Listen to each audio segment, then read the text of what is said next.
Hello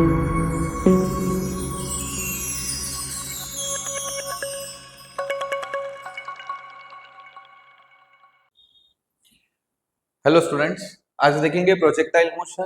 projectile motion is 2D motion.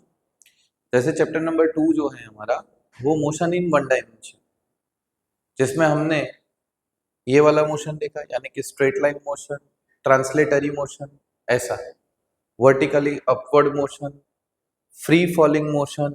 ये यानी कि ऑब्जेक्ट को हम अगर 0 डिग्री पे मोशन करवाए तो वो ट्रांसलेटरी मोशन, ऑब्जेक्ट को 90 डिग्री पे मोशन करवाए तो वर्टिकली अपवर्ड मोशन, वहां से वो वापस नीचे आएगा तो वो फ्री फॉलिंग मोशन। ऐसा इस टाइप के मोशन में हमें क्या देखना है कि ऑब्जेक्ट को ग्राउंड के साथ हम कोई थीटा एंगल पे भेजेंगे।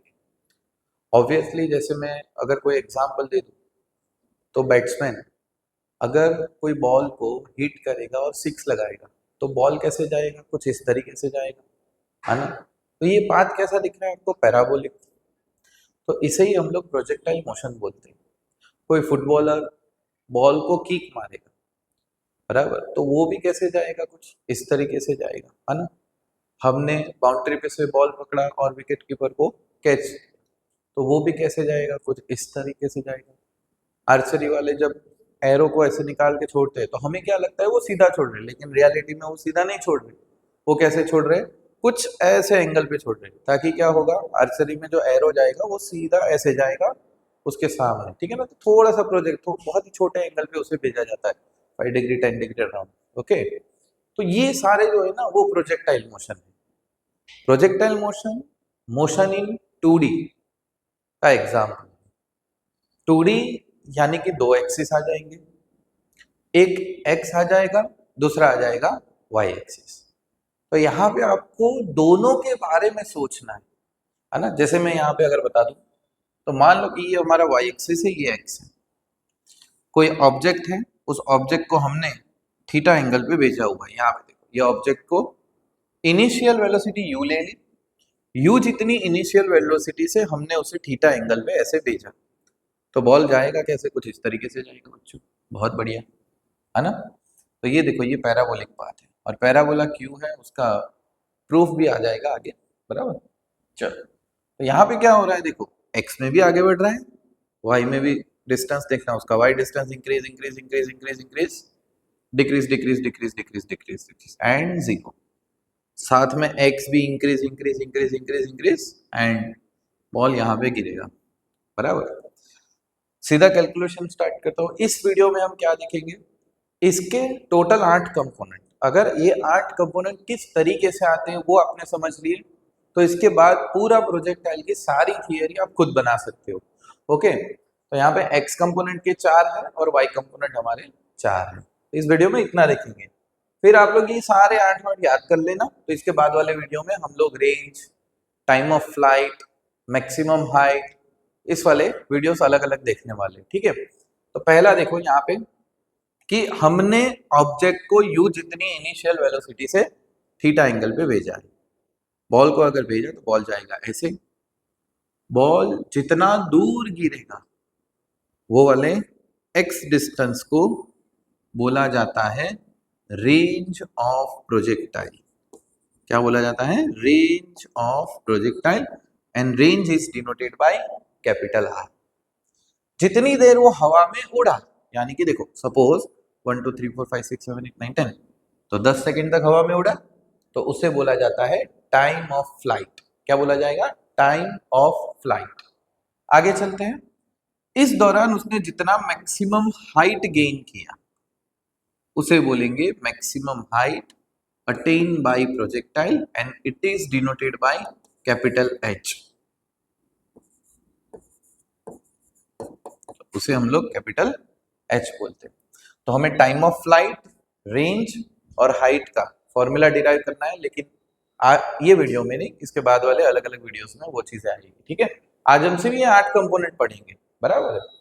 चलो भाई, स्टार्ट करते हैं। पहला यहाँ पे आ रहा है कि इसके u जितनी वेलोसिटी से अगर फेंक करें तो u के हमें 2 कंपोनेंट्स मिलेंगे बच्चों, ठीक है, जिसके साथ एंगल बनाएगा ये।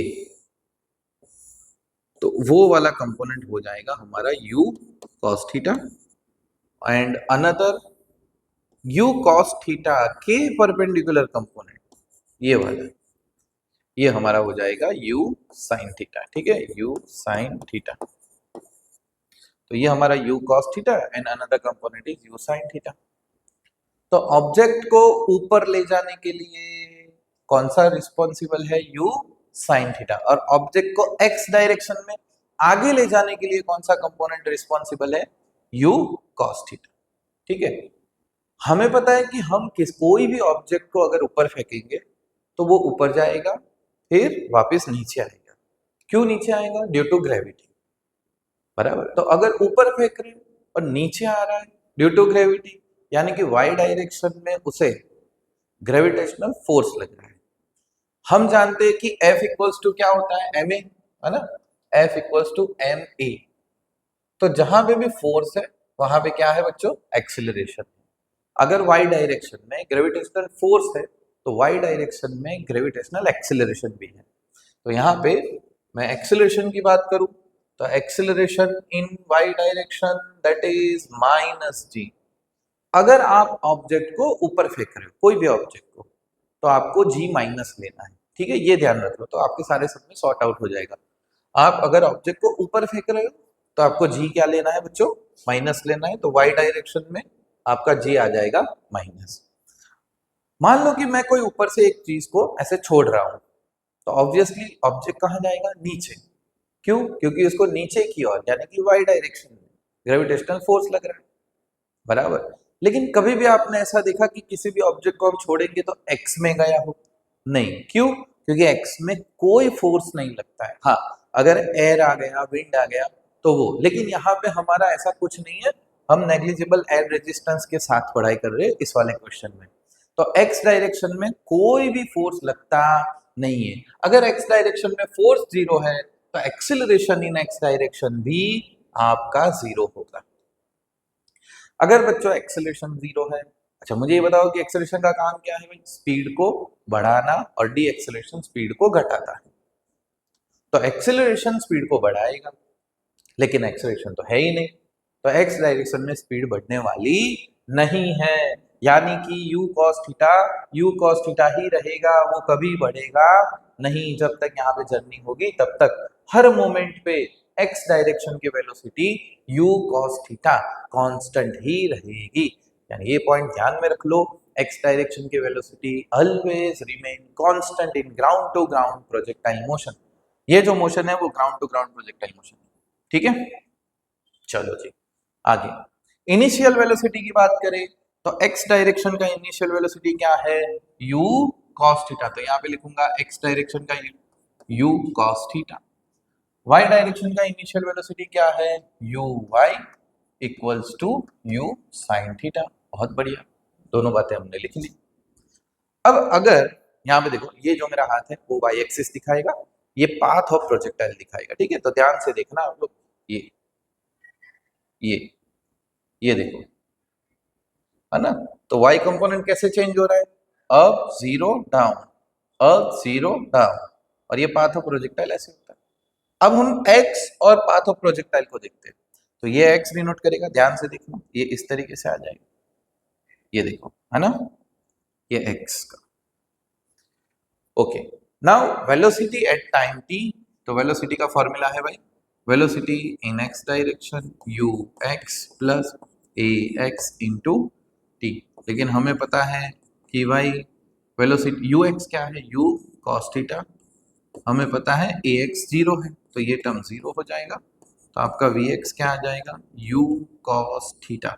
यानी कि इनिशियल वेलोसिटी और final at any time t, at any time t your velocity is u cos theta। ये x डायरेक्शन का है, ये टोटल वेलोसिटी नहीं है, ठीक है ना, x डायरेक्शन का वेलोसिटी। आगे चलते हैं, velocity in y direction that is vy equals to uy plus ay into t। तो velocity in y direction uy sin theta, acceleration in y direction minus g into t। तो ये वाला हो जाएगा।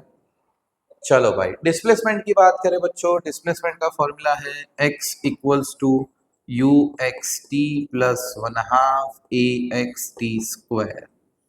लेकिन लेकिन एक्स डायरेक्शन में acceleration zero है, तो ये वाला टर्म पूरा जीरो हो जाएगा। तो एक्स आपका कितना आ जाएगा, u cos theta into t आ जाएगा, ठीक है। और अगर डिस्प्लेसमेंट इन वाई डायरेक्शन देखें तो वो y equals to u y t plus 1/2 a y t square.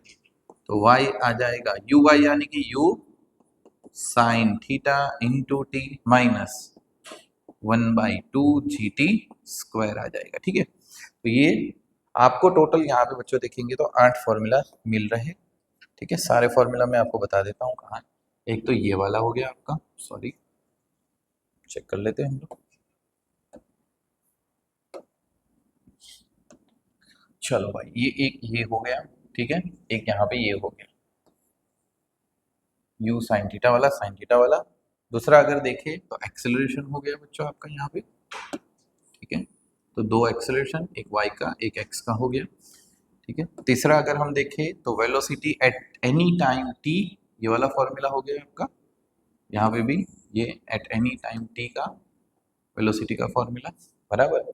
And after that आपका डिस्प्लेसमेंट फॉर्मूला, तो ये भी यहाँ पे आ गया। अगर आप ये 8 कंपोनेंट याद रख लेते हो तो इसी के ऊपर से आपका रेंज, टाइम ऑफ फ्लाइट और हाइट, ये तीनों दिन मिल जाएगा, ठीक है। अब बात करते हैं कि भाई ये सारी चीजें हमारे यहाँ पे है कहाँ, है ना, ये सारी चीजें है कहाँ। तो सबसे पहले देखते हैं you x you cos theta you sine theta, ये रही you cos theta you sine theta. Acceleration x direction का जीरो हो जाएगा, तो यहाँ पे लिख देता हूँ आपका एक्सेलरेशन जो है वो आ जाएगा जीरो, ठीक है। Acceleration in x direction zero और वाई डायरेक्शन का एक्सेलरेशन माइनस जी, क्योंकि हम ऊपर फेंक रहे हैं, ठीक है। Now v x and v y. तो वी एक्स क्या है, velocity in x direction after t time, and v y क्या है, velocity in y direction after t time. तो मैं समझ लेता हूँ कि भाई टी टाइम के बाद वेलोसिटी कितनी, तो हम बोलेंगे टी टाइम के बाद सर ओके देखो, जैसे मान लो कि टाइम ऑफ फ्लाइट क्या था हमारा 10 सेकेंड, 1 2 3 4 5 6 7 8 9 10 सेकेंड में वो उड़ के नीचे गिरा। अब 5 सेकंड में कहाँ होगा, 5 सेकंड में सर 1 2 3 4 5 यहाँ पे, ये 5 सेकंड में होगा। अच्छा मैं बोलूँ 3 सेकंड में कहाँ है, आप बोलोगे सर 1 2 3 यहाँ। अच्छा यहाँ, तो क्या एग्जाम में ऐसा थोड़ी ना लिखेंगे कि भाई यहाँ, है ना। एग्जाम में हम ऐसा नहीं लिख सकते कि वो यहाँ है, ओके। हमें थोड़ा सा अच्छे से मेंशन करना पड़ेगा।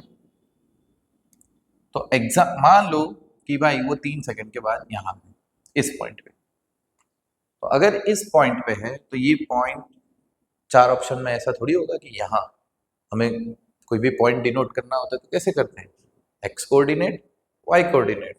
तो this point is x y point, तो कोऑर्डिनेट डिनोट करते हैं ना। तो यहाँ पे अगर देखेंगे, इसको थोड़ा नीचे लिख देते, ये यू कॉस थीटा को यहाँ पे लिख देते हैं भाई यू कॉस थीटा, ओके। अब ये आपका हो गया y, ठीक है ना, ये आपका y कोऑर्डिनेट, और बच्चों ये आपका हो गया x। तो हम बोलते हैं ना कि भाई कहाँ है, तो हम बोलेंगे यहाँ से x जितना इतने चलो, y जितना इतना चलो, 3 सेकंड के बाद ऑब्जेक्ट यहाँ पे होगा। अच्छा तो सर x कहाँ से लाएं, y कहाँ से लाएं, ये रहा भाई, ये x रहा, ये y रहा।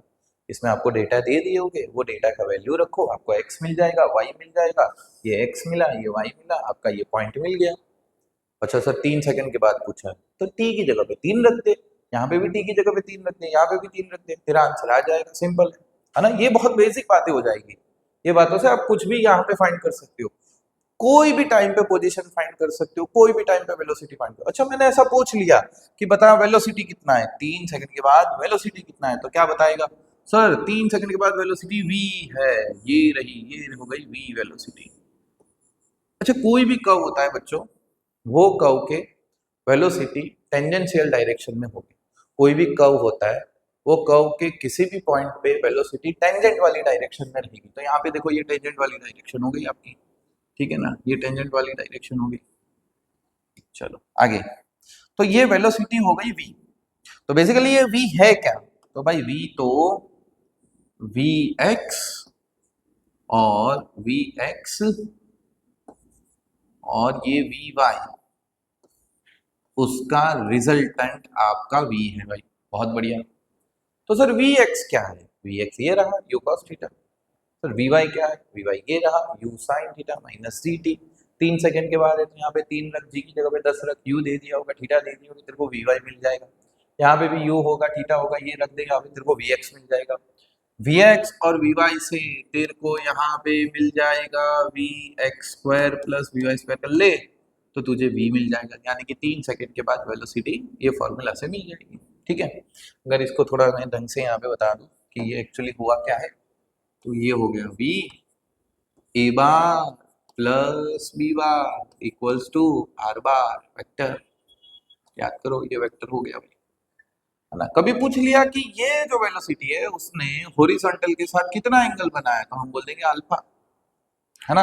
हॉरिजॉन्टल के साथ कितना एंगल बनाया, हम बोल दे अल्फा, तो टेन अल्फा लगाओ। तो टेन अल्फा क्या मिलेगा बच्चों? V y by v x, v y divide by v x. तो ये फॉर्मूला से आप एंगल भी ढूंढ सकते हो, कोई भी टाइम पे एंगल ढूंढना है तो आप ये फॉर्मूला से ढूंढ सकते हो। ठीक है। तो x क्या है, vy क्या है, vx क्या है, y क्या है, सारी चीजें आपको यहाँ पे बता दी। तो ये प्रोजेक्टाइल मोशन की बहुत ही बेसिक बातें थी। ठीक है, आप स्क्रीनशॉट ले लो। Okay, thank you.